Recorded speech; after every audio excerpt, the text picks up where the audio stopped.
Luc nous déclare que Jésus prit avec lui Pierre, Jean et Jacques, et il monta sur la montagne pour prier.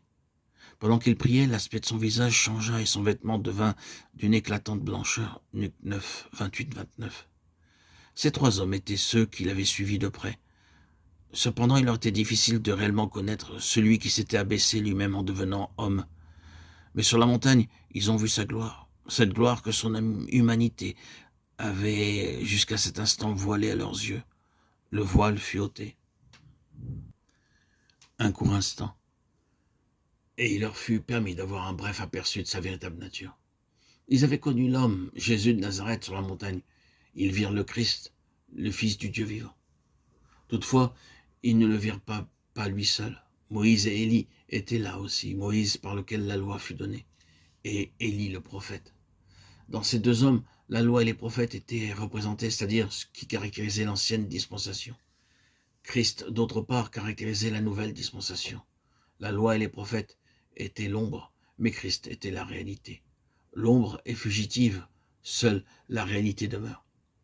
Pierre fut saisi d'une vive émotion en voyant Moïse, Élie, et aussi en voyant Christ, et il s'exclama, « Maître, il est bon que nous soyons ici. Dressons trois tentes, une pour toi, une pour Moïse et une pour Élie. » Il n'eut pas loisir d'aller plus loin dans sa remarque, car il fut interrompu par Dieu. Et de la nuée sortit une voix qui dit, « Celui-ci est mon fils, élu, écoutez-le. » Cette intervention divine réfutait catégoriquement la pensée que Moïse et Élie pouvaient être placés sur le même plan que Christ. Pierre assurément désirait écouter Christ, mais il voulait tout aussi bien écouter Moïse et Élie, et cela malgré ce que le Seigneur avait tout d'abord déclaré.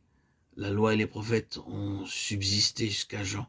Depuis lors, le royaume de Dieu est annoncé, et chacun use de violence pour y entrer. Luc 16, 16. La loi et les prophètes étaient une entrave au royaume, car ce n'est que lorsqu'ils furent retirés de la présence de Christ que le royaume fut introduit. Moïse et Élie ont leur place, mais Christ est unique. Il est évident que Pierre aurait donné la première place à Christ, et qu'il aurait relégué Moïse et Élie à la deuxième et à la troisième place. Mais Dieu ne veut pas que Moïse et Élie, qui avaient une position prééminente dans l'Ancien Testament, occupent cette même place dans le Nouveau Testament. Dans le Nouveau Testament, Christ est tout et en tous. Le christianisme, c'est Christ et non pas Christ plus autre chose. Il était nécessaire et vital que les propos impulsifs de Pierre soient censurés. C'est pourquoi Dieu est intervenu pour faire taire Pierre par ses paroles. Écoutez-le. Dieu signifie en fait, ce n'est pas le moment pour toi de parler, c'est le moment pour toi d'écouter. Tout ce que tu pourrais dire serait hors de propos. Tu penses qu'il faudrait préparer une place pour 3 personnes, mais il n'y en a qu'une seule qui soit qualifiée pour parler ici.